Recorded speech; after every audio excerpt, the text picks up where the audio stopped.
O programa a seguir foi aprovado e liberado pela censura espiritual para exibição neste horário. Censura livre. Entremos então no momento da palavra, na reunião do cordão. E agora, momento da palavra, na reunião do cordão. Tema de hoje, igreja dividida. Evangelho de Mateus, capítulo 12, verso 25. Jesus, conhecendo os pensamentos dos fariseus, pois eles achavam que Jesus expulsava os demônios por Beelzebul, disse-lhe: todo o reino dividido contra si mesmo será arruinado, e toda a cidade ou a casa dividida contra si mesma não subsistirá. A igreja dividida, e é necessário que eu faça uma pequena introdução antes que nós entremos e continuemos a ministrar, voltando um pouquinho na história para que nós compreendamos o que é a igreja protestante. Ali depois de Lutero ter lançado a semente do protestantismo no século XVI, lá na Europa, na Alemanha, só vindo chegar no Brasil no século XIX. De lá para cá, a igreja protestante recebeu diversas correntes doutrinárias.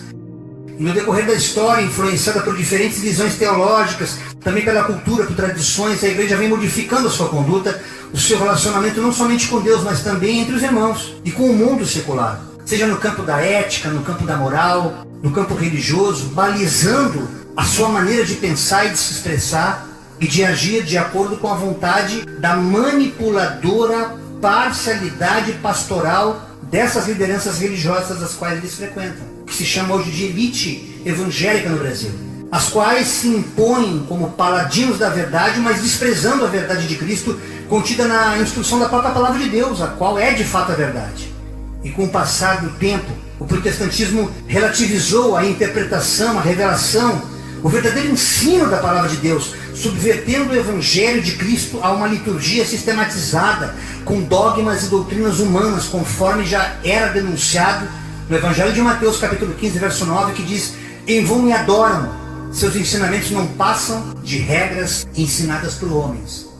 Isso fez com que nessas instituições o povo de Deus fosse subjugado, submetido a uma espécie de lobotomia espiritual disfarçada de santificação, sugestionando seus membros a pensar e viver não mais segundo o Evangelho, mas segundo uma visão imposta pela religião, distorcendo a verdade, fazendo o povo de Deus acreditar que aquela é a vontade de Deus para suas vidas, exercendo forte poder de sugestão, de persuasão através dos seus proselitismos religiosos, geralmente contrários ao Evangelho, violando assim o que é de mais sagrado, irmãos, no ser humano, especialmente no povo de Deus, que é a liberdade de consciência e espontaneidade na prática do culto, conforme Paulo fala no capítulo 5, verso 1, que foi para a liberdade que Cristo nos libertou. E uma vez essa consciência fazendo parte da nossa vida, sendo a âncora, aquilo que baliza a nossa caminhada em Cristo, nós não nos deixássemos mais nos escravizar, justamente com essas doutrinas que fizeram com que nós saíssemos do centro da vontade de Deus. E essa prática de vida foi perturbada, essa liberdade, essa espontaneidade na prática do culto, a qual foi incorporada uma doutrina cultural, persuadindo o povo de Deus a aceitar com certa naturalidade coisas que desagradam o Senhor,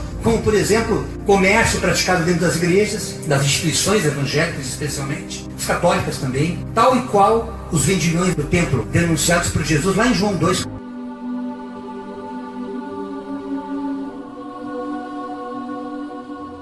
A Páscoa dos judeus estava próxima, e Jesus foi para Jerusalém.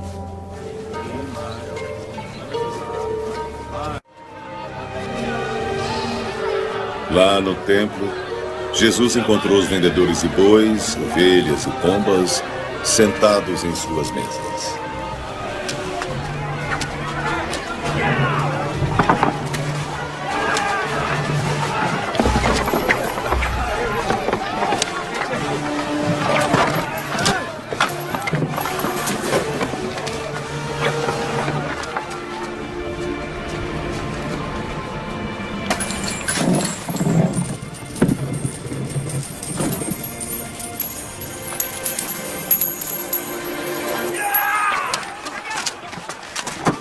Tirem isso daqui!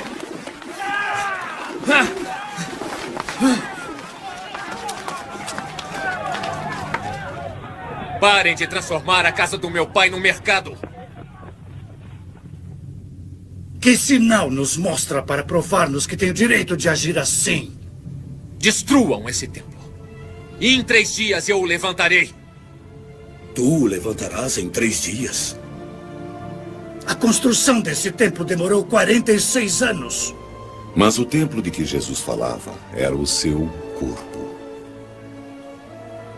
Em Marcos capítulo 8, versículos 15 e 21, Jesus advertiu seus discípulos: estejam atentos e tenham cuidado com o fermento dos fariseus e com o fermento de Herodes. Essa mesma palavra foi replicada em Mateus 16, versículos 5 e 6, onde também me pede para que os discípulos se acautelassem do fermento dos fariseus e saduceus. E vemos aqui 3 classes das quais Jesus nos adverte para que nós nos acautelássemos. Acontecia algo tremendo quando ele estava atravessando ali a Galileia, o mar da Galileia, aqueles discípulos apenas com um pão em sua mão, e discursavam sobre pão, mas só esse pão para viagem, como é que vai ser e tal. Jesus, observando que eles falavam sobre pão, ele interpela aqueles discípulos para aquela conversa sobre pão, porque eles já tinham visto vários e vários fenômenos de multiplicação, de milagres. Mas uma coisa Jesus chamou a atenção de algo que nunca tenham falado: acautelai-vos, tomem cuidado na caminhada de vocês ao pregar o Evangelho. Eu não vou estar mais aqui, o Pai vai enviar o Espírito Santo, e vocês tenham cautela, porque daqui, com o passar do tempo, isso vai se repetir. Vai ser uma prática, um modus operandi da minha igreja aqui na terra, porque fariseu vai entrar sempre para atrapalhar. É aquele que tem só aparência, que tem só a fachada. É aquele que se preocupa mais com a instrução da lei do que a prática do Evangelho, que é amor. Ou então aqueles que se preocupam só com a liturgia, a parte doutrinária, mas muito distante muitas vezes da palavra, onde o estatuto, a liturgia da igreja é mais importante do que o próprio Evangelho ensinado por Cristo, que seriam os saduceus. E o fermento de Herodes é o Estado, é quando realmente começa a estabelecer esse conluio entre Estado e igreja. Ou seja, Jesus orientando seus discípulos a não se contaminarem com o fermento que estufa, que incha e relativiza a verdade. Bem como relativiza também o que é bom e o que é mal. Aquilo que você tem como verdade, como mentira, não é mais balizado pela palavra de Deus, mas aquilo que te convém que não te faça mal.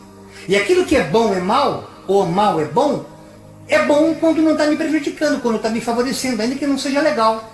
Ainda que muitas vezes atrapalhe a outros e prejudique a maioria, mas para mim, estando bem, está tudo bem. É bom. E é justamente disso, desse fermento, que vai estufando hoje, como a própria palavra fala, basta um pouquinho só, aquilo vai contaminando, vai inchando, vai inflando, e ela vai perdendo aquela morfologia inicial e vai ocupando um espaço que não é mais dela. Ela vai deixando de ser aquilo que a massa era originalmente para se tornar algo comestível, consumível, tudo no foco do consumo. E Jesus, sendo o pão da vida, falava exatamente sobre esse aspecto metafórico do fermento. Bem como o bom ou o mal é confundido segundo os seus interesses. Jesus bateu muito nisso. Ele falava cautelai da hipocrisia, isto é, dos que ostentam grande virtude e se consideram melhores do que os outros. Se vê muito isso no sistema religioso. Eles discutem entre si dizendo: porque nós temos pão. Percebendo a discussão, Jesus interpelou, perguntando: por que vocês estão discutindo sobre não terem pão? Ainda não compreendem? Nem percebem? Seus corações estão tão endurecidos, vocês não estão entendendo? Vocês têm olhos, mas não veem. Têm ouvido, mas não ouvem. Vocês não se lembram? Quando eu parti 5 pães para 5.000 pessoas, quantos cestos de pedaços vocês recolheram? Aí ficaram contando lá. 12, Senhor. Muito bem, responderam eles.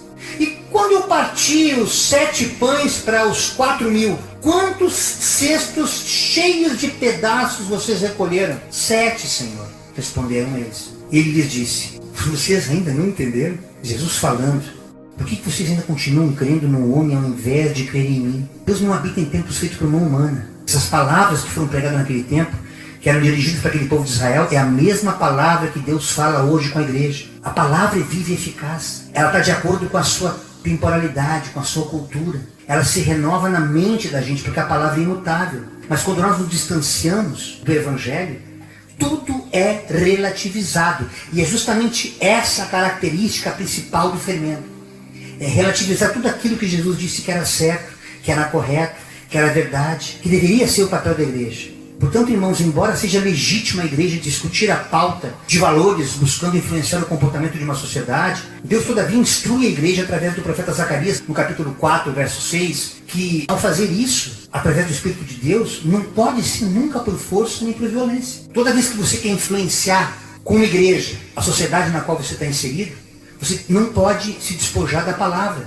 A palavra, ele é a pedra de esquina. Jesus é que baliza a nossa vida. Nós não podemos deixar, embora sendo cidadãos do céu aqui na terra, como cidadãos aqui nessa terra, quaisquer outros conselhos que a gente venha dar para ganhar almas. Por isso, ide do Senhor. Senão nós não teríamos capacidade de interagir com o mundo. Se nós desprezássemos essa verdade que o próprio profeta Zacarias fala, não é por força, não é por violência. Não pode ser igual abaixo.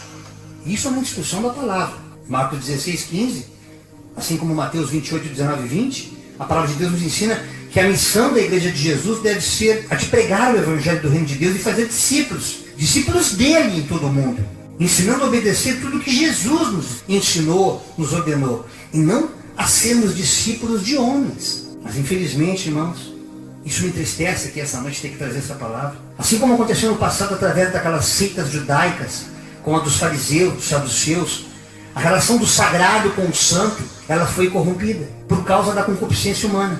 Da mesma forma que vemos hoje nos púlpitos em algumas denominações evangélicas, graças a Deus não são todas, mas grande parte, que se deixaram transformar em verdadeiros cassinos, onde o sacerdote esqueceu que seu chamado é o de pregar a palavra, mas pela sua ganância transformou-se numa espécie de leiloeiro, usando púlpitos em seus templos como uma casa de jogos, fazendo lances, quem dá mais, negociatas, enganando os incautos. Outras denominações, as mais conservadoras, especialmente as pentecostais, algumas não pentecostais, já há alguns anos eu venho observando esse fenômeno, participando, porque eu tenho já esse tempo de conversão e parte dele foi dentro desse sistema religioso. Essa manifestação é de forma mais tímida, mais velada.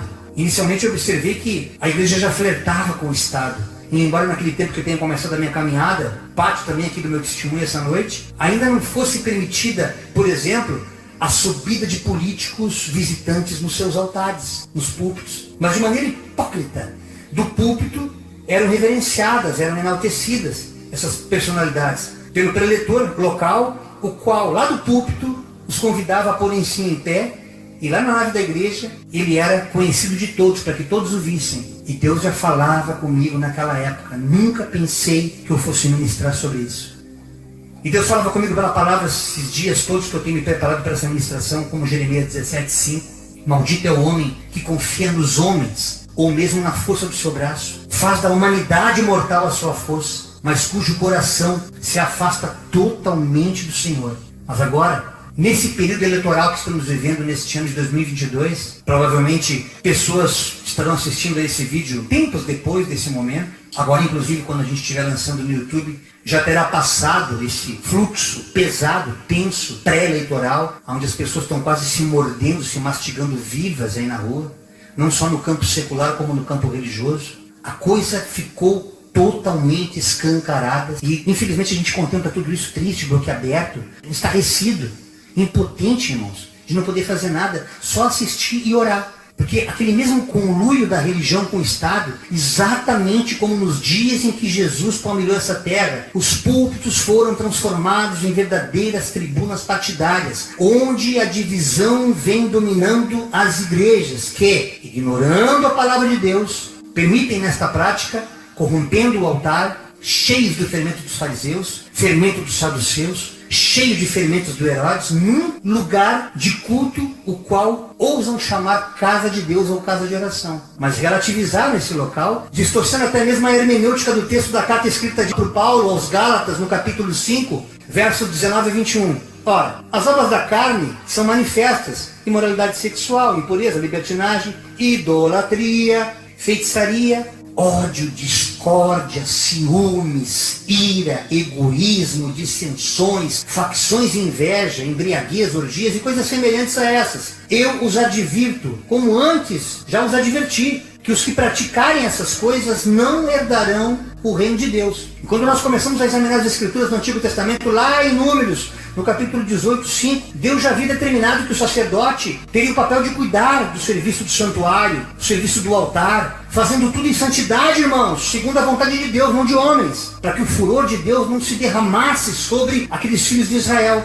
Diferente dos profetas, os sacerdotes tinham legalidade para administrar os bens e usufruir desses, como no caso os levitas tiveram durante um bom tempo. Os sacerdotes tinham o direito de terem suas necessidades supridas através das ofertas do povo. Já que eles não tinham terras, eles não podiam herdar nada, eles tinham que realmente viver da obra. Conforme Deuteronômio 18, de 1 a 12, depois os irmãos leem, você contextualize tudo que está sendo dito aqui essa noite. Mas na igreja contemporânea, vemos sacerdotes assemelhando-se em suas práticas aos fariseus daquela época, dos quais Jesus advertiu a sua igreja, para que não se contaminassem com o seu fermento. Esses fariseus, eles defendiam rigorosamente o estudo, a observância das leis de Moisés, preservando tradições, guardando o sábado, a pureza dos rituais, dízimos, muito preocupado com dízimos. Fingiam ser honestos, caridosos, piedosos, aquele ar de piedoso, aquele ar de piedade. Oh, amado irmão, oh, amada irmã. A gente vê muito isso ainda.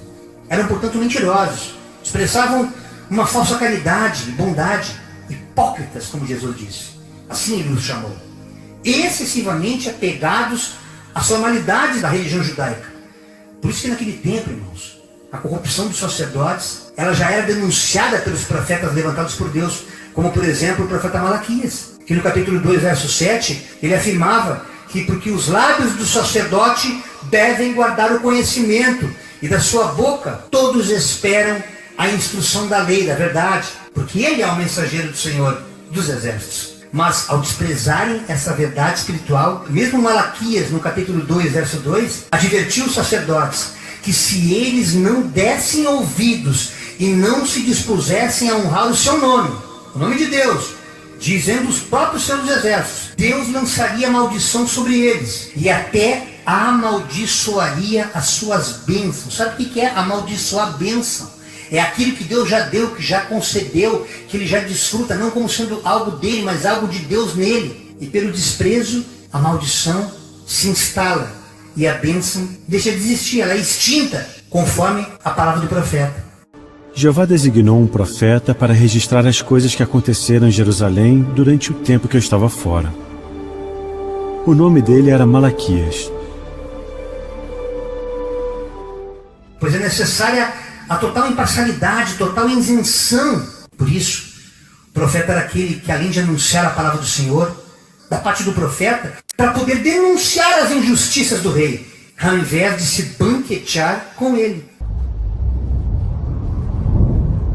Malaquias, diga aos sacerdotes que estão desprezando o meu nome.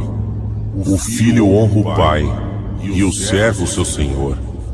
Portanto, se eu sou o pai, onde está a honra que me devem?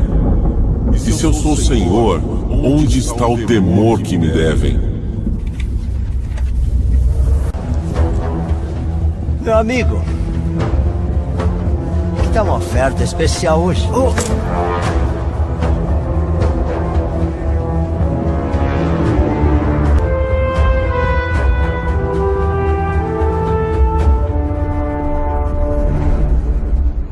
Vocês levitas desprezam o nome de Jeová. O quê? Como? Olha só para essa ovelha. Vocês oferecem animais cegos e doentes e acham isso certo? Vocês acham mesmo que Jeová aceita? Quando a carne está cozinhando, tanto faz. E de qualquer jeito ninguém consegue ver a diferença. Mas e Jeová? Ele não vê a diferença? Um dia vocês vão ter que prestar contas a Jeová. E ele vai purificar vocês, levitas, com fogo. Malaquias, o que é isso? Por que você está falando isso? Ninguém está achando ruim, só você. Jeová disse, se vocês não escutarem o que eu estou dizendo, eu enviarei contra vocês a maldição e transformarei suas bênçãos em maldições. Voltem para mim e eu voltarei para vocês, diz Jeová. Mas como assim voltar para Jeová? Será que um homem pode roubar de Deus?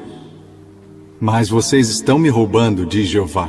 Do que você está falando? Vocês roubam, por não me dar o dízimo e as contribuições, diz Jeová.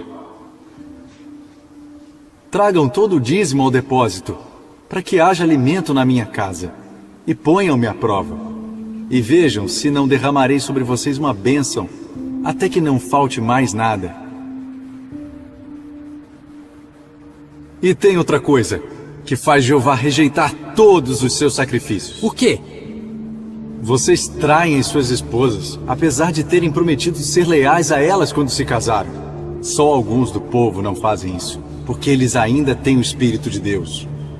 Por isso, tomem cuidado com o que vocês estão fazendo e não abandonem a esposa da sua juventude, porque eu odeio o divórcio, diz Jeová, o Deus de Israel. Jeová espera que um sacerdote dê valor ao conhecimento e que ensine todo o povo sobre suas leis. Mas vocês fazem o povo tropeçar. A palavra de Jeová mostrou que o problema estava no coração do povo. Mas mesmo assim, Malaquias procurava aqueles que queriam fazer a vontade de Jeová. Pelete. Bom te ver. Tudo bem? Azuba, não precisa ficar triste assim. Você vai ver a diferença entre o justo e o mal. Entre quem serve a Jeová e quem não o serve. Você deve ser um profeta. Eu sirvo a Jeová igual a vocês. E eu sei que quando vocês conversam sobre Jeová, ele presta atenção. Um livro é escrito com os nomes de quem faz a vontade dele e medita no nome dele. O sacerdote se corrompe, tornando-se cúmplice e participante da corrupção e hipocrisia do Estado, tornando assim uma igreja inoperante como o corpo de Cristo, tornando-se como se fosse aquela hidra cheia de tentáculos e um deles fortemente ligado ao poder. E deste modo, bem como a implementação de dogmas humanos, a religião fez com que a igreja do Senhor ficasse morna, a ponto de Deus literalmente querer vomitá-la, tal e qual a igreja de Laodiceia, a qual era simbolicamente assim tratada. Só para ilustrar os irmãos aqui, essa igreja de Laodiceia ela é mencionada em Apocalipse capítulo 3, versos de 14 a 22, depois os irmãos leiam.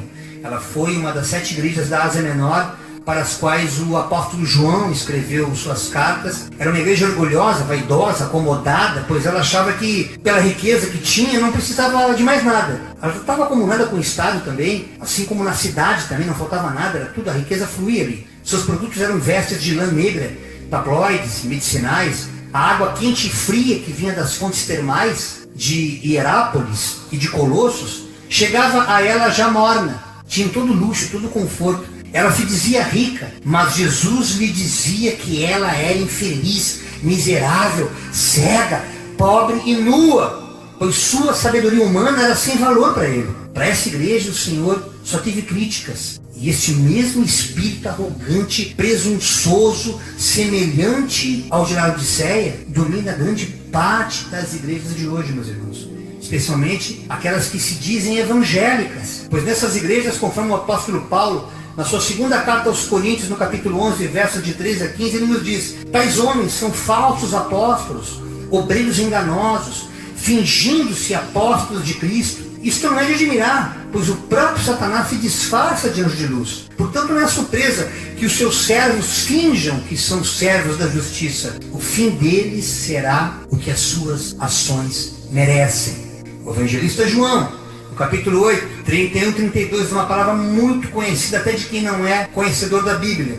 Disse Jesus aos judeus que haviam crido nele: se vocês permanecerem firmes na minha palavra, em mim, verdadeiramente serão meus discípulos. E sendo meus discípulos, veja bem, há uma condição sine qua non aqui. Por isso que o texto fora de contexto, ele vira pretexto, vira heresia. Sendo meus discípulos, vocês conhecerão a minha palavra, que é a verdade. E aí sim, essa verdade, que é a minha palavra, vos libertará. E para contextualizar isso, Jesus fala também na boca do apóstolo João, no capítulo 8, versos 42 a 45, Jesus dizendo: se Deus fosse o Pai de vocês, vocês que dizem viver a verdade, vocês que dizem praticar a minha verdade, mas estão cheios do fermento dos fariseus, dos saduceus e do fermento de Herodes, vocês me amariam se Deus fosse o Pai de vocês. Pois eu vim de Deus e agora estou aqui, e eu não vim por mim mesmo, porque Deus amou o mundo de tal maneira que enviou Cristo. João 3,16 fala sobre isso. Ele não veio porque ele quis, ele veio porque o Pai enviou. Ele que enviou, Deus enviou. Não foi Jesus por livre e espontânea vontade.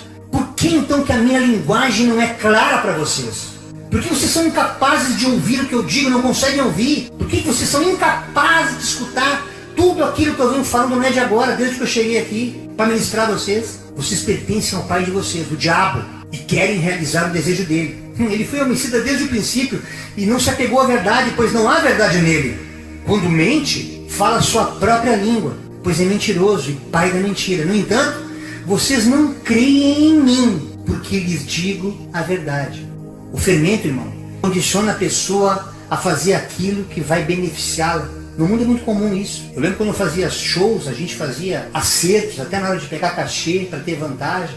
O contratante queria levar uma vantagem em cima do contratado. Eu não concordava com aquilo, mas eu era apenas o artista. E essas falcatruas, Jesus denuncia aqui dentro da igreja dele. Mais tarde Paulo fala ao seu discípulo Timóteo, na segunda carta, no capítulo 13, versículos de 1 a 5, explicando claramente, Paulo falando: saiba disso, Timóteo, nos últimos dias sobrevirão tempos terríveis. Lá por meados do ano 2018, até 2022, entrando em 2023, vai começar a pesar o negócio. Os homens serão egoístas, avarentos, presunçosos, arrogantes, blasfemos, desobedientes a pais, ingratos, ímpios, sem amor pela família, irreconciliáveis, caluniadores, sem domínio próprio, cruéis, inimigos do bem, traidores, precipitados, soberbos, mais amantes dos prazeres do que amigos de Deus, tendo até aparência de ser servo de Deus, aparência de piedade. É como diz aquela música daquele cantor: aparências nada mais, mas é só aparência, negando o seu poder. Desses, olha o que Jesus manda falar na boca de Paulo: afaste-se também. Ou seja, o verdadeiro evangelho é balizado pela conduta e não somente por palavras. Não adianta tu ficar dizendo que eu sou crente, eu sou cristão, eu sou batizado. Quantos já chegaram no nosso caminho? Eu conheço a Bíblia, já li a Bíblia de capa a capa, ô glória, mas não tem palavra, não é carta viva, não se instalou no coração. A palavra tem que estar guardada aqui dentro. Guardei tua palavra no meu coração para não pecar contra ti. Senão é só informação. Enquanto ela não se instala na tua vida, ela não é vida. Ela é apenas uma informação. E é essa informação que a religião usa, contrariando o evangelho. Usa a escritura contra a própria palavra de Deus. Mas vocês não entenderam. Jesus falou claramente. E Paulo insiste. Na primeira carta aos Coríntios, capítulo 5, versos de 9 a 13. Já lhes disse por carta que vocês não devem associar-se com pessoas imorais. Paulo aqui está chateado, cara, que nem nós aqui essa noite. Eu já tinha avisado, eu já passei um WhatsApp para vocês. Já publiquei no meu Facebook, na minha página, vocês não entenderam. Com isso, eu não me refiro aos imorais deste mundo, aqueles que não são crentes. Não é esse que eu estou falando. Nem dos avarentos, ladrões ou idólatras. Porque se fosse assim, vocês precisariam sair desse mundo, pois todo mundo é assim. No mundo tem ladrão, tem mentiroso, tem todo tipo de bandidagem. Mas agora eu estou lhe escrevendo que vocês não devem associar-se com qualquer que, dizendo Simão, é aquele que batizou, desceu as águas, falou diante das testemunhas da igreja: eu aceito Cristo como Jesus, como meu Salvador. Mas ele se comporta como um diabo, é imoral, ele é avarento, é idólatra, é caluniador, é ladrão, mas ele já está convertido. É desses que Deus está falando. Ele já está dentro da igreja, ele se diz ser irmão. Com tais pessoas, vocês não devem nem comer. Pois como haveria eu de julgar os de fora da igreja? Não devem vocês julgar os que estão dentro da igreja? Deus julgará os de fora.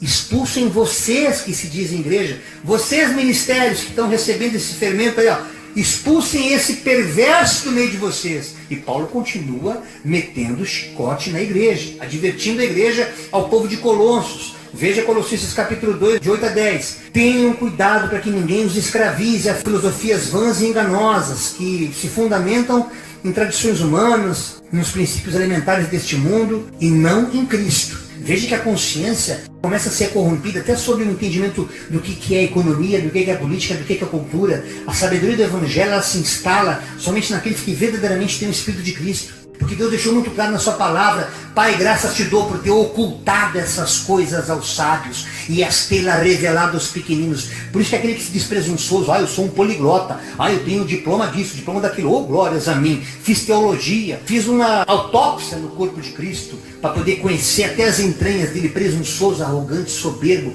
Ele é inescrutável, é um Deus que só pode ser contemplado e louvado por fé, irmãos. E você vê Deus escancarando através do apóstolo Paulo que essas doutrinas fizeram com que nós nos afastássemos dessa verdade. Pois em Cristo habita corporalmente toda toda a plenitude da divindade. E por estarem nele, ele é o cabeça, não é homem nenhum aqui nessa terra. Ele é o cabeça de todo poder e autoridade. Vocês receberam a plenitude de Cristo, que veio a plenitude, não é de homem, não é de autoridade sacerdotal aqui terrena, porque todos estão cheios de fermento. E Paulo continua em Colossenses 2, de 16 a 23, portanto, não permitam que ninguém os julgue pelo que vocês comem ou bebem, ou com relação a alguma festividade religiosa, ou a celebração de luas novas, ou dias de sábado. Essas coisas são sombras do que deveria vir, do que deveria acontecer. A realidade, porém, encontra-se em Cristo. É em Cristo que você aprende todas as coisas, até em quem tu tem que votar, suas escolhas, até o que tu tem que comer, o que tu tem que beber ou não beber. Tudo é lícito, nem tudo convém, tudo é lícito, mas nem tudo edifica.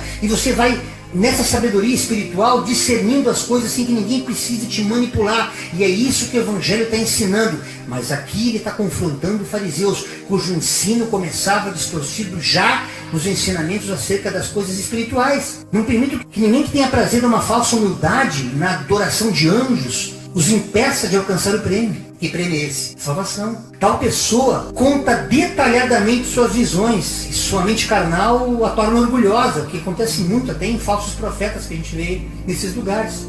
Trata-se de alguém que não está unido à cabeça, a partir da qual todo o corpo sustentado e unido por seus ligamentos e juntas efetua o crescimento dado por Deus. Já que vocês morreram com Cristo para os princípios elementares deste mundo, vocês agora são cristãos, não tem que estar nesse mesmo clima, nesse mesmo astral, nessa mesma energia, nessa mesma discussão, nesse bate-boca. Por que é que vocês então se submetem às regras como se ainda pertencessem a esse mundo? Por que é que vocês não conseguem mudar a mente, entrar metanoia nessa cabeça? Diz o Senhor nessa noite na minha boca, sacerdotes. Por quê? Não manuseie, não prove, não toque, não vote, não bebe, não come, não se veste assim, não isso, não aquilo, não escuta isso, não vai lá, não faz isso, vai te consagrar, tem que dar isso, tem que dar aquilo, campanha disso, campanha daquilo. É um martírio. E Deus está revelando para dar um basta nisso. A igreja do Senhor tem que parar com isso. Essas regras têm de fato a aparência de sabedoria, com sua pretensa religiosidade, falsa humildade e severidade com o corpo. O corpo aqui é a igreja, corpo de Cristo, mas não tem valor nenhum para refrear os impulsos da carne. Você que vai votar no fulano, não participe da ceia. Você que vai votar no Beltrano, pode chegar como tá tranquilo, pode continuar assim, irmão. Só não esquece da oferta do dízimo. E é assim que esses fermentos vão estufando. E é tudo balela, é só liturgia, é só saduceu, é só fariseu. E Deus quer um tempo novo sobre a igreja. Paulo continua. Na sua segunda carta, capítulo 10, versos 3 a 4. Pois embora vivamos como homens, não lutamos segundo os padrões humanos. As armas com as quais lutamos, as armas da nossa milícia, não são humanas. Você que se converteu, você que disse que é de Jesus, pelo contrário, as armas são poderosas em Deus para destruir fortaleza. É que você não crê, né, bobinho? Você não crê nisso. Você lê isso aqui, você até ensina. Você ensina na escola dominical, nos teus cursos, fala para todo mundo, cheio de regra, mas você não pratica isso. Você não crê que Deus realmente seja Deus. Você não crê que as armas da nossa milícia são espirituais. Você não crê que a oração de um justo pode muitos seus efeitos. Você não crê que tudo que é ligado na terra é ligado no céu. Você não crê nisso, porque se você cresce, você teria um outro comportamento. E Paulo continua agora para Efésios, no capítulo 6, versos de 11 a 12, mostrando os mistérios espirituais para ver se as igrejas abrissem seus olhos. Vistam toda a armadura de Deus para poderem ficar firmes contra o fermento dos fariseus, para ficar firmes contra os fermentos dos saduceus, para ficar firme contra os fermentos de Herodes, para ficar firme contra o demônio e suas asséculas. Pois a nossa luta não é contra pessoas, não é contra os poderes e autoridades, contra os dominadores deste mundo, sejam terrenos ou sejam espirituais. Contra as forças espirituais do mal é que nós temos que brigar, contra as regiões celestiais que estão entronizadas, as principados e potestades. Acima deles só o trono de Deus, que está entronizado acima de todos eles. É contra esses que nós temos que lutar. É esses que têm que ser alvo da nossa discórdia. Esses que têm que ser alvo da nossa oração, para que não assediem o povo de Deus a fazer o que é mal aos olhos do Senhor. Romanos 13, versículo 1. Todos devem sujeitar-se às autoridades governamentais, pois não há autoridade que não venha de Deus. Todas as autoridades que existem foram estabelecidas por Deus. Então, independente do meu voto ou do teu voto, eu estou falando com o cristão, eu estou falando com a igreja aqui. Você que se diz salvo, Você que se diz nova criatura, agora não mais você vive, mas Cristo vive em ti. Não estou falando para evangélico religioso. Religião é outra coisa. Estou falando para quem nasceu de novo, para quem nasceu na água do Espírito. É para esses que eu estou falando.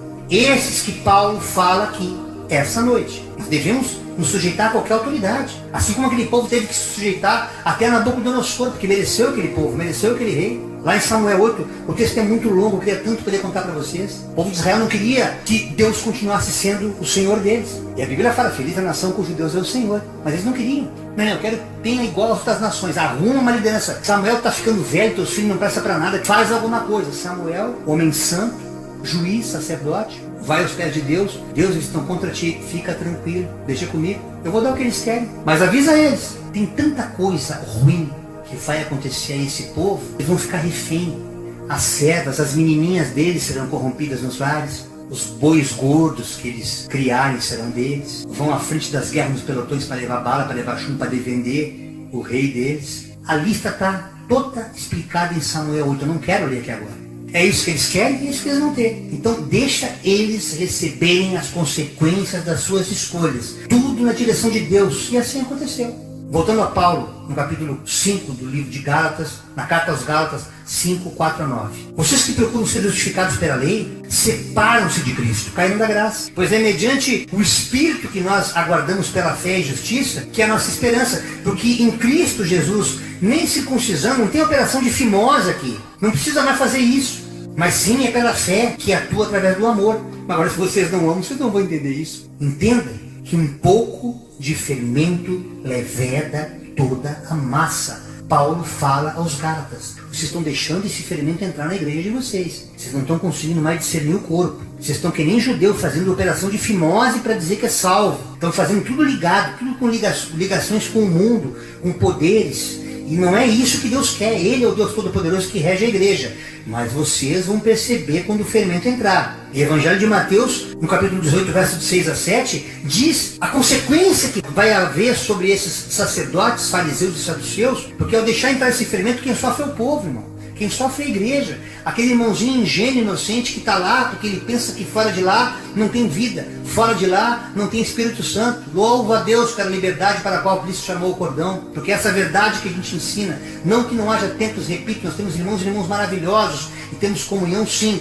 Quando nos tempos religiosos o Evangelho é pregado, mas há tempos que se perderam. E esses tais sabem, porque o próprio Deus os acusa essa noite. Não eu. O Evangelho, a palavra, está te constrangendo, não eu. Mas se alguém fizer tropeçar um desses pequeninos que creem em mim, melhor seria amarrar uma pedra de moinho, uma pedra de atafona no teu pescoço e se jogar nas profundezas do mar. Ai do mundo por causa das coisas que fazem tropeçar.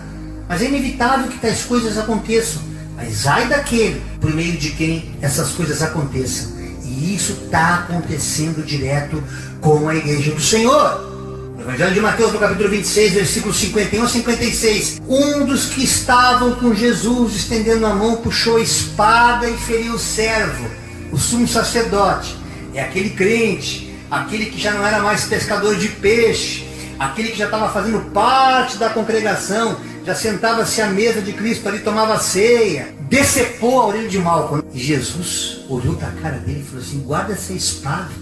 Para com esse negócio de querer defender o meu evangelho por força. O meu evangelho é pela palavra. Parem de usar o braço humano de vocês. Deus fala com a nação brasileira, não sei onde é que esse vídeo vai chegar essa noite. Mas Deus me inquieta, minha carne treme, irmãos. Disse Jesus, guarde a espada. É pela minha palavra, pelo meu espírito. Pois todos os que empunham a espada, pela espada morrerão. Você acha que eu não posso pedir a meu Pai? Você acha que o Jesus Cristo, que tu serve, está numa caixinha de sapato, é tão pequenininho que eu não tenho poder? Se eu quisesse, pediria a meu Pai e ele colocaria imediatamente à minha disposição mais de 12 legiões de anjos. Quantos soldados espirituais teriam ali para lutar contra aqueles que estavam querendo buscar Jesus para crucificá-lo? Como então se cumpririam as Escrituras que dizem que as coisas deveriam acontecer dessa forma?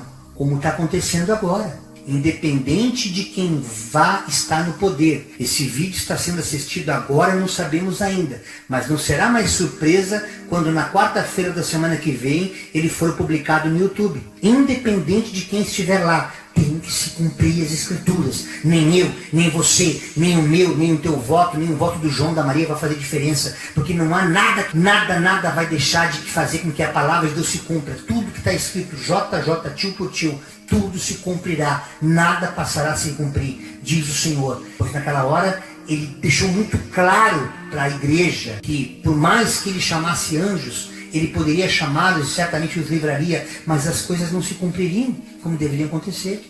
Naquela hora disse Jesus à multidão: estou eu chefiando alguma rebelião? Vê rebelião agora? Os que estão do meu lado, os que estão contra mim. Dentro da igreja isso. Jesus falando.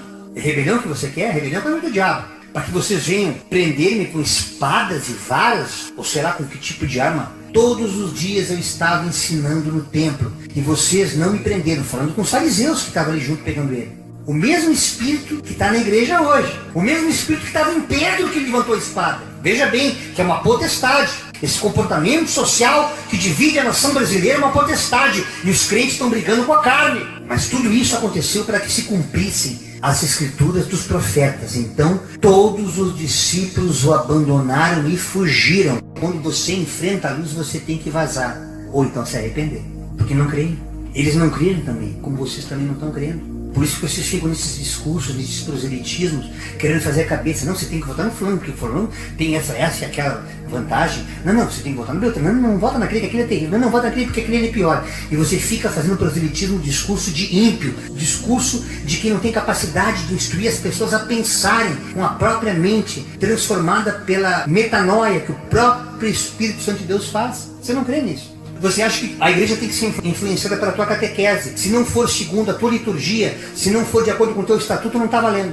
Não tem valor para você. É terrível isso, é nojento isso. Mateus capítulo 22, versos de 15 a 22. Então, retirando-se os fariseus, consultaram entre si como o surpreenderiam naquela palavra. E enviaram-lhe os seus discípulos, como os herodianos. O herodiano era o partido do Herodes. Ele tinha um partido político dele. Até eles estavam juntos. Olha o fermento, misturando poder e igreja para destruir Cristo. Vejam o que Deus fala aqui essa noite. Quem tem ouvidos, ouça o que Deus diz às igrejas, através desse pequenininho aqui. Mestre, olha a arrogância. Bem sabemos que és verdadeiro e ensinas o caminho de Deus, ó glória, segundo a verdade.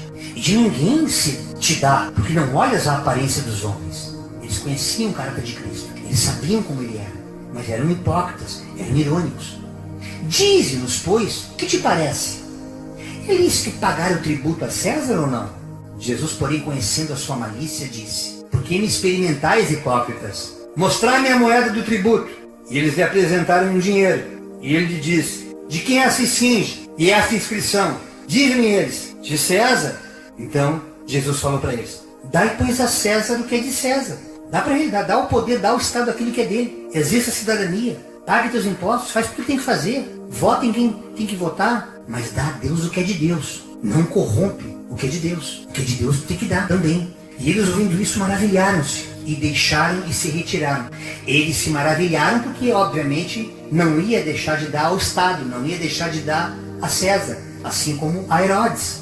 400 anos antes de Cristo, irmãos, Deus falou na boca do profeta Malaquias, dizendo que quem dera um de vocês fechasse as portas do templo, para que não se acendesse em vão o fogo do meu altar. Deus falando: não me agrado de vocês, diz o Senhor dos Exércitos, e não aceitarei mais as suas ofertas. Contudo, o meu nome é honrado de manhã e até de noite, por pessoas que não estão dentro desse grupo de vocês, por pessoas que nem fazem parte dessa panelinha, por pessoas que não estão nem preocupadas com essa liturgia humana de vocês. Meu nome é honrado de manhã e da noite por eles, por pessoas de outras nações, por gente que nem é crente evangélico, mas que acolheram Cristo no seu coração e praticam o amor. É disso que Deus falava na boca do Malaquias, do profeta. Em todo o mundo oferece incenso e sacrifícios puros em minha honra. E vocês têm a presunção de achar que é o povo de Deus? Ó Israel, ó igreja evangélica, não me agrado de vocês, que até pessoas de outras nações estão fazendo coisas melhores do que vocês, que se dizem cristãos, crentes, seguidores de mim, deveriam estar fazendo. Em todo o mundo oferece incenso e sacrifício. Isso é muito triste. No mundo jaz o maligno, mas há pessoas boas no mundo. Por isso que Deus manda a gente pegar o evangelho para resgatá-las de lá, para resgatá-la da mão do diabo. Porque Deus, ele abomina o pecado, mas ele ama o pecador. Portanto, irmãos, não se trata desta ou de qualquer outra eleição. Trata-se de uma consciência cristã enquanto igreja, de que somos cidadãos do céu, viventes, peregrinos nessa terra. E que, portanto, se realmente cremos em Deus, todas as nossas escolhas deveriam estar respaldadas no Evangelho, não no homem. Deveríamos andar como uma igreja unida, não dividida, balizando nossas escolhas em princípios cristãos e não por constrangimentos humanos, nem por ameaças ou por tomar lá e da cá em quaisquer esferas, em quaisquer áreas da nossa vida. Pois para isso existe o Estado Democrático de Direito. Existe uma sociedade organizada para repreender alguém que faça diferente disso. Mas isso não é para a igreja se meter nisso. Se a igreja se meter nisso aí, vai virar fermento. Esse Estado Democrático de Direito nos garante direitos individuais, coletivos, sociais, políticos, nesse processo eleitoral polarizado, em que o diabo, com toda a sua astúcia, ludibriou muitos irmãos, usando essas eleições como uma grande distração, esse período eleitoral através de diferenças político-ideológicas para dividir a igreja viva do Senhor. Não é um templo, é o corpo de Cristo que está sendo dividido. Nós somos essa igreja, nos levando a um total retrocesso histórico, onde o Estado e o clero, ambos mancomunados, polarizam e dividem não apenas a política, nem a nação como um todo, mas também a própria igreja, assim como a família do Senhor. É triste, irmãos, falar isso, levando irmãos a uma falsa adoração, esses que continuam nesses proselitismos, esse discurso, obedecendo a essas instituições que assim procedem, elas continuam adorando um Deus institucionalizado por aquele time, por aquele lugar que não dá para chamar mais de igreja, aquele lugar que eles chamam lugar de culto. E essas pessoas estão sendo ludibriadas porque elas não estão mais conseguindo adorar o verdadeiro Deus, elas já não sentem mais a presença deles, elas acham que a frequência àquele lugar é que vai manter elas aliançadas. A gente vê muitos irmãos ligando, não dá para ir lá mais, irmãos. Virou um comitê, virou um comício, o que eu faço? Busca a Deus de todo o teu coração que Ele vai te ouvir. Busca, te arrepende, vai pro quarto, fecha a porta, fala com o teu Deus em secreto, e o teu Deus em secreto que tudo vê te recompensará. E tem esse tipo de relacionamento que Deus está falando, e esse retrocesso histórico vai permanecer mesmo depois dessas eleições. Vocês podem ter certeza disso. Porque ao dividir a igreja do Senhor, levando esses irmãos a não conseguirem mais nem saber a quem que eles estão adorando e possibilitando assim a verdadeira adoração dos santos ao santo. E assim como fez Judas Iscariotes ao trair Jesus por 30 moedas de prata, da mesma forma a igreja contemporânea hoje está novamente traindo o Cristo ressuscitado, ao corromper seus valores, desprezando a experiência pessoal que cada um de nós tem que ter com Deus, o qual Ele nos concedeu com liberdade, com vida em abundância, para cada um de nós. Ele não nos trata como manada, como boiada, ele nos trata como corpo, como igreja, como ovelhas, cada qual importante para ele. Ele é capaz de largar 99 para buscar aquela que se desvia. É assim que Deus nos vê. Mas ao escolher o fermento dos fariseus e saduceus e o fermento de Herodes, transformaram a casa de Deus em uma máquina política, independente dos Saúls e dos Nabucodonosores que venham presidir esse país. Escutem! Jesus entregou-se à morte e morte de cruz, derramando todo o seu sangue por amor a nós, por amor de nós. Um sacrifício inegociável. Como igreja, não podemos esquecer que Jesus nos comprou com alto preço, nos tornando sua propriedade exclusiva, nos fazendo santuário de seu Espírito, para que nele, somente nele, pudéssemos realmente ser plenos, ser livres, tendo uma vida abundante, sem precisarmos negociar a nossa fé, nem prostituir a nossa consciência, as nossas escolhas, acerca daquilo que o Evangelho nos ensina, quanto ao que é realmente certo ou errado, quanto ao que realmente é e não é verdade, não relativizando as coisas, mas sendo aquilo que de fato é. Mas alguns irmãos, infelizmente, se venderam em troca de umas poucas moedas de prata, ao se deixar manipular pelos fariseus, negociando suas escolhas para obterem vantagens. Lembrem-se que o trauma que vocês estão provocando através desse processo eleitoral vai deixar marcas irreparáveis. Esse ódio entre irmãos da fé, por causa de diferenças político-ideológicas, está produzindo um estrago sem precedentes. Nós do Cordão temos vivenciado desde 2018 gente que deixou de congregar conosco, não deixou de ser igreja, está totalmente perdido por aí, por achar que nós discordássemos das escolhas dele, sem que nós fizéssemos qualquer tipo de menção de esse ou aquele, mas pela maneira de dizer, vota nesse, não, nesse eu não vou votar, porque estava buscando o ferimento dos fariseus em outros lugares, ainda que viesse às nossas reuniões. Os poucos que caminham conosco não são instruídos assim. Nós instruímos a andar como igreja, como corpo, a não viver na carne, a viver no espírito, Portanto, cada qual na sua escolha, segundo a sua consciência já alterada pela mente de Cristo. Então não tem como tu fazer algo que esteja em desacordo com o Evangelho, se você realmente é uma nova criatura. Senão, o corpo fica dividido. E esse estrago vai ser sem precedentes, como já disse. Vai trazer sérias consequências para toda a sociedade, irmãos. Infelizmente, não tem mais como uma igreja assim prosperar. Porque como a palavra fala, casa dividida não prospera. Vai ser só mais abismo. Nos preparemos para o ano de 2023, não temos boas notícias, eu não estou aqui jogando búzio, nem jogando carta, nem mexendo com numerologia, tudo isso que eu mexi no passado. Não, é só pelo Espírito de Cristo. As coisas vão ficar difíceis, porque a própria palavra profetizada aqui essa noite para você nos diz que casa dividida não prospera. Seja qual for das partes que assumir lá, igualmente será dividida a nação. E igualmente não se trata de escolher um candidato político, esse ou aquele. Trata-se de não preservarmos o Evangelho que nos foi ensinado a nos amar uns aos outros como Ele nos amou. Pois quando deixamos de amar em comunhão, quando deixamos de ser igreja, mesmo que a gente se reúna em templos, em qualquer lugar, mas se você não é igreja, se você não é corpo de Cristo, não adianta você estar se reunindo, porque mesmo você se reunindo em templos, ao transformar a casa do Senhor, aquela casa que você diz, é aqui que eu cultuo, ainda que Deus fale, eu não habito em templos feitos por mão humana, mas já que vocês consagraram esse lugar como casa de oração, e vocês fazem disso aqui um curral eleitoral, então vocês não estão de acordo com a minha palavra, vocês estão vilipendiando o Evangelho, desprezando aquilo que é mais santo, é mais sagrado, que não deveria ser contaminado com os fermentos, os quais vocês permitiram que fosse contaminado, sendo que o próprio Jesus já nos advertiu que não procedêssemos assim. O pão da vida trocado por fermento de fariseu, fermento de saduceu, fermento de Herodes. E quando essa escolha é feita perante Deus, as consequências disso, o próprio Deus mostrará a cada um de nós. Uma palavra extremamente dura que Deus colocou no meu coração. Provavelmente uma das mais duras, eu não consegui não falar tudo isso essa noite. Eu entendo que ser corpo de Cristo é um cabeça que colocou regras para que nós, na prática de vida, nessa existência, não nos corrompêssemos como igreja, mas que pudéssemos ser sal, ser luz, e não cegos guiando cegos. Porque independente de quem ganhe, independente de quem perca, a soberania de Deus já determinou no mundo espiritual. E isso tudo tem que acontecer para que se cumpra as escrituras daquilo que você prega e conhece muito mais do que eu. Está vindo aí um novo tempo.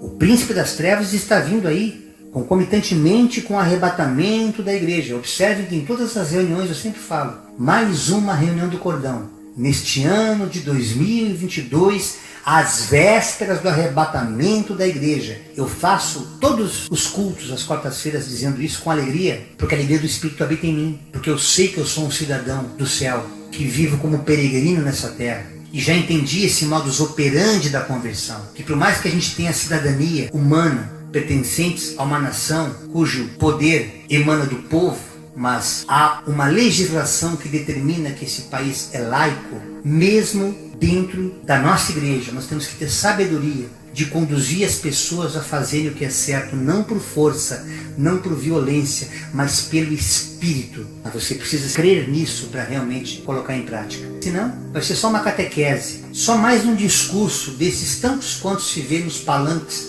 e o púlpito deixa de ser um lugar sagrado para se tornar um tentáculo, uma extensão daquilo que o mundo já faz. Esta é a dura palavra de Deus. Ele constrangeu pelo seu Espírito a trazer nesse dia 26 de outubro, às vésperas das eleições, aqui na nossa reunião do Cordão.